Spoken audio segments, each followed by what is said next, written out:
बिस्मिल्लाहिर्रहमानिर्रहीम। Class 9 physics national book foundation का chapter number 3 हमने स्टार्ट किया हुआ है।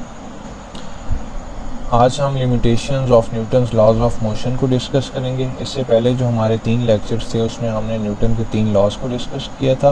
Newton first law of motion, then second law of motion and then Newton third law of motion. ठीक है, lecture start करने से पहले आपसे रिक्वेस्ट है कि अगर आपने ये चैनल अभी तक सब्सक्राइब नहीं किया तो काइंडली इसको सब्सक्राइब कर लें और बेल नोटिफिकेशन ऑन कर लें ताकि जो भी मैं न्यू वीडियो अपलोड करूँ आप तक आसानी से पहुँच जाए। तो limitations of Newton's laws of motion का ये मतलब है कि न्यूटन के जो 3 लॉज हैं वो कहाँ कहाँ पे फेल हो जाते हैं, यानी कि किन किन कंडीशन में वो अप्लाई नहीं किए जा सकते। ठीक है, Although Newton's laws of motion are fundamental set of principles and are applied in variety of situation, इस बात में कोई शक नहीं है कि जो न्यूटन के 3 लॉज हैं उन्होंने फिज़िक्स की बेस बनाने में एक अहम किरदार अदा किया। ये फंडामेंटल सेट ऑफ प्रिंसिपल्स हैं, ठीक है, जो बहुत सारी कंडीशन और सिचुएशन में हम अप्लाई करते हैं। While they are very useful for describing the behavior of every objects, कि एवरीडे ऑब्जेक्ट्स की मोशन और उसके बिहेवियर को डिस्क्राइब करने के लिए बहुत यूज़फुल है ये 3 लॉज, लेकिन फिर भी इनकी कुछ लिमिटेशंस हैं, यानी कि कुछ कंडीशन में ये अप्लाई नहीं किए जा सकते। तो फर्स्ट कंडीशन ये है कि Newton's laws are not readily applied on a very small scale, कि जब हमारे पास जो ऑब्जेक्ट्स हैं वो बहुत स्मॉल स्केल पे हों, माइक्रोस्कोपिक लेवल पे हों, जो हम आम नेकेड आई से नहीं देख सकते, यानी कि आम आँख से नहीं देख सकते, उनको देखने के लिए हमें माइक्रोस्कोप वगैरह का यूज़ करना पड़ता है। तो उन ऑब्जेक्ट्स की स्टडी हम न्यूटन लॉज ऑफ मोशन से नहीं कर सकते। जैसे कि आप एक एटम को देख लो, एटम ये आपने केमिस्ट्री में पढ़े होंगे, ठीक है। इस तरह एटम होते हैं, उसके अंदर ये उनका न्यूक्लियस होता है और यहाँ पे बाहर इलेक्ट्रॉन होते हैं इस तरह करके, और प्रोटॉन न्यूट्रॉन तो न्यूक्लियस के अंदर होते हैं। तो फॉर एग्जांपल आपने इसकी स्टडी करनी है इलेक्ट्रॉन की, ठीक है, तो आप देखो इलेक्ट्रॉन की जो पोजीशन है वो एक नहीं रहती, ये मूव कर रहा होता है और बहुत स्मॉलर लेवल पे, ये माइक्रोस्कोपिक लेवल पे आप इसको देखते हो मूव करता हुआ, आपको इसकी पोजीशन का एग्जैक्ट पता नहीं चलता। आप डिटेक्ट करोगे अच्छा ये यहाँ पे है, इतनी देर में वो यहाँ पे चला जाएगा, फिर वो कहीं और चला जाएगा, तो आप उसकी स्टडी कैसे करोगे? ठीक है, मूवमेंट नहीं की जा सकती। ठीक है, बहुत इस तरह से ये स्मॉल स्केल पे होते हैं, इसलिए इनकी स्टडी करना नॉर्मल इन लॉज के थ्रू मुश्किल है। उसके लिए हम क्वांटम मैकेनिक्स का यूज़ करते हैं, और मैं आगे चल के आपको बताता हूँ। ठीक है, as one goes to extremely low energies on the atomic scale, position and acceleration are not well defined. ठीक है, यही बात है जो मैंने आपको बताई है कि जब आप बहुत स्मॉल लेवल पे चले जाते हो, जहाँ पे एनर्जीज जो है वो बहुत लो है एटम के अंदर, तो क्या होता है कि फिर सब एटॉमिक पार्टिकल, ये जो इलेक्ट्रॉन, प्रोटॉन, न्यूट्रॉन वगैरह होते हैं, इनकी एग्जैक्ट पोजीशन बताना बहुत मुश्किल होती है, हमें नहीं पता होती, और एक्सेलरेशन भी जो है इनकी हमें एग्जैक्ट नहीं पता होती। ठीक है, where the concept of quantum mechanics takes over. तो स्मॉलर ऑब्जेक्ट्स की स्टडी करने के लिए हम क्वांटम मैकेनिक्स, जो कि फिजिक्स की एक ब्रांच है, उसको यूज़ करते हैं। ठीक है, इसके बाद सेकंड लिमिटेशन है, Newton's laws are not applied for objects moving at high speed, यानी कि speeds close to the speed of light. कि न्यूटन लॉज जो हैं वो उन ऑब्जेक्ट्स पे भी फेल हो जाते हैं जो बहुत फास्ट स्पीड से मूव करते हैं, जैसे कि लाइट जो है वो बहुत फास्ट स्पीड से मूव करती है। जो स्पीड ऑफ लाइट होती है वो राउंड ऑफ करके 3 लाख किलोमीटर पर सेकंड होती है।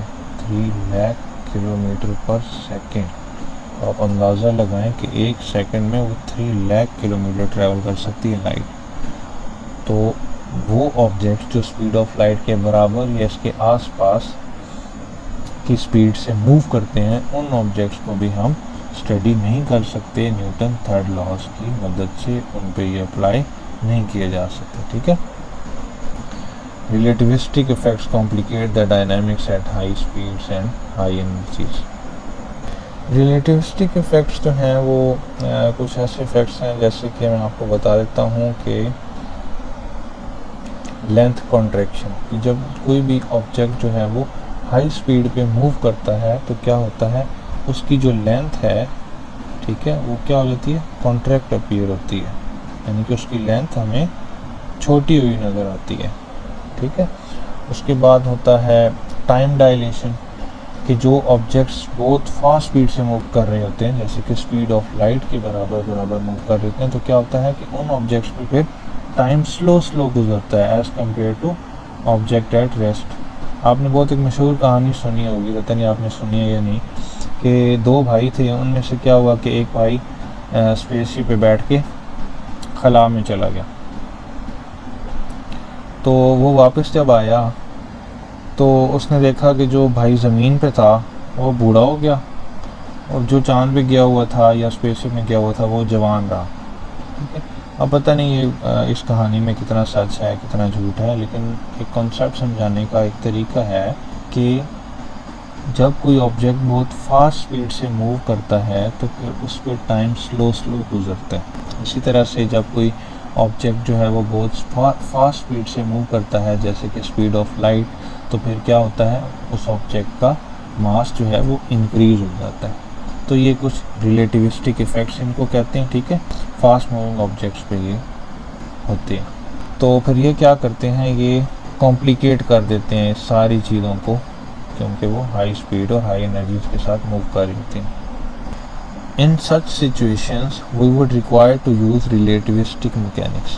तो वो ऑब्जेक्ट्स जो बहुत फास्ट स्पीड से मूव कर रहे होते हैं, जैसे कि स्पीड ऑफ लाइट, तो उनको स्टडी करने के लिए हम रिलेटिविस्टिक मैकेनिक्स का इस्तेमाल करते हैं। यहाँ पे देखें, वो ऑब्जेक्ट्स जो बहुत स्मॉल होते हैं माइक्रोस्कोपिक लेवल पे, तो हम उनको क्वांटम मैकेनिक्स से स्टडी करते हैं। और यहाँ पे जो ऑब्जेक्ट्स बहुत फास्ट स्पीड से मूव कर रहे होते हैं, जैसे कि स्पीड ऑफ लाइट या उसके करीब, तो उसके लिए हम रिलेटिविस्टिक मैकेनिक्स का यूज़ करते हैं। ठीक है। However, Newton's laws are not exact but provide a good approximation on the large scale, यानी कि माइक्रोस्कोपिक स्केल। ठीक है, यानी कि ठीक है, इसमें कुछ ना कुछ प्रॉब्लम्स हैं न्यूटन के लॉज में, एग्जैक्ट नहीं है, ये कुछ लिमिटेशन हैं जो ऊपर हमें बताई गई हैं, लेकिन फिर भी अगर हम थोड़े बड़े लेवल पे, मैक्रोस्कोपिक लेवल पे स्टडी करते हैं ऑब्जेक्ट्स को, तो वहाँ पे ये न्यूटन के जो लॉज हैं ये बहुत ज़्यादा यूज़फुल हैं, फ़ायदेमंद हैं। ठीक है। और प्रैक्टिकल एनर्जीज एंड फोर्सेस का ये मतलब है कि वो फोर्सेस या एनर्जीज जो हमारी डेली लाइफ में है। ठीक है, जैसे आप कार्स को, बॉल्स को स्टडी करते हो, डेली लाइफ स्टडी करते हो थोड़े बड़े ऑब्जेक्ट्स की, तो वहाँ पे न्यूटन की लॉज यूज़फुल हैं। Newton laws are still work spectacularly well in physics and engineering. Spectacularly का मतलब होता है परफेक्टली या फ्रूटफुली, यानी कि जिसका फ़ायदा हो अच्छा खासा। ठीक है। तो फिज़िक्स और इंजीनियरिंग में जो है न्यूटन की जो 3 लॉज हैं ये बहुत इम्पोर्टेंस रखते हैं। ठीक है। बहुत सारी इन्वेंशन जो हैं वो इन्हीं 3 लॉज की वजह से हुई हैं, इन्हीं पे ही बेस करती हैं, और वैसे भी ये बहुत यूज़फुल हैं ऑब्जेक्ट्स की मोशन वगैरह को स्टडी करने के लिए। ठीक है। तो अभी मैं आपको समराइज़ कर देता हूँ, कंक्लूड कर देता हूँ इस टॉपिक को। हमारा टॉपिक था limitations of Newton's laws of motion, यानी कि न्यूटन के जो 3 लॉज हैं वो कहाँ पे फेल हो जाते हैं, यानी कि कहाँ पे उनको इम्प्लीमेंट नहीं किया जा सकता। ठीक है।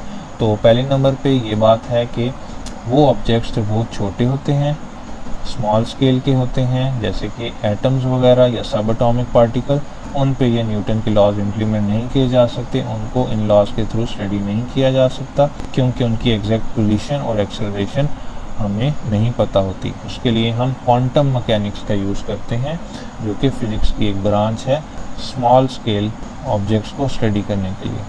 उसके बाद जो सेकंड लिमिटेशन है वो ये है कि न्यूटन के लॉज उन ऑब्जेक्ट्स पर भी नहीं इम्प्लीमेंट किए जा सकते जो स्पीड ऑफ लाइट या फिर उसके करीब की स्पीड पे मूव करते हैं, क्योंकि फिर रिलेटिविस्टिक इफ़ेक्ट्स बीच में आ जाते हैं, जो मैंने आपको बताया है। रिलेटिविस्टिक इफ़ेक्ट्स होते हैं कि लेंथ कॉन्ट्रैक्शन हो जाती है, जो ऑब्जेक्ट यानी कि फास्ट स्पीड से मूव कर रहे हों उनकी लेंथ कम हो जाती है, उनका मास ज़्यादा हो सकता है, और उनमें टाइम डायलेशन का भी इशू आता है, यानी कि जो ऑब्जेक्ट फास्ट मूव करते हैं उन पर टाइम कम गुजरता है as compare two objects at rest. ठीक है। और ऐसे ऑब्जेक्ट्स को स्टडी करने के लिए जो कि फास्ट स्पीड से मूव करते हैं, हम रिलेटिविस्टिक मैकेनिक्स का यूज़ करते हैं। ठीक है। तो आज का लेक्चर इतना ही था। नेक्स्ट लेक्चर में हम इंशाल्लाह मास एंड वेट को डिस्कस करेंगे। तो अगर आपने चैनल को अभी तक सब्सक्राइब नहीं किया तो काइंडली इसको सब्सक्राइब करें, एक प्यारा सा कमेंट करें और बेल नोटिफिकेशन भी ऑन कर दें, ताकि जो भी मैं वीडियो अपलोड करूँ आप तक आसानी से पहुँच जाए।